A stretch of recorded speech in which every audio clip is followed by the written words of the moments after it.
قاری صاحب جی کیا غیر اللہ سے مدد مانگنا شرک ہے؟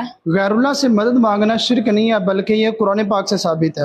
قرآن پاک کا پارہ نمبر 28 سورہ تحریم کے آیت نمبر 4 کے اندر اللہ تعالیٰ ارشاد فرماتا ہے فَإِنَّ اللَّهَ هُوَ مَوْلَاهُ وَجِبْرِيلُ وَصَالِحُ الْمُؤْمِنِينَ، بے شک اللہ تعالیٰ خود مددگار ہے، جبریل بھی مددگار ہے، اللہ تعالیٰ کے نیک بندے بھی مددگار ہیں، اور اس کے بعد فرشتے بھی مددگار ہیں۔ قرآن میں ہے سورہ التحریم میں فَإِنَّ اللَّهَ هُوَ مَوْلَاهُ وَجِبْرِيلُ وَصَالِحُ الْمُؤْمِنِينَ، رسول اللہ کا مولا تو ہیں اللہ، جبریل اور مومنین، اور اس کے بعد فرشتے بھی۔ اچھا، اس کا مطلب ہے کہ حضور علیہ السلام المدد یا جبریل کہتے تھے؟ نہیں، یعنی وہ ان کے پش پناہ ہیں۔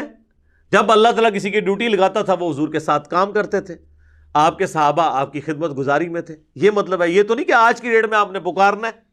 نبی علیہ السلام نے کبھی یا جبرائیل المدد کہا ہے؟ بلکہ قرآن میں سورہ انفال میں ہے کہ اللہ نے اپنے نبی سے وعدہ کیا کہ ہم غزوہ بدر میں، احد میں فرشتے نازل کریں گے۔ تو حضور نے تو فرشتوں کو خود نہیں پکارا، اللہ نے کہا ہم بھیجیں گے۔ پکارنے والا معاملہ کہیں نہیں ہے مدد کے لیے کسی کو۔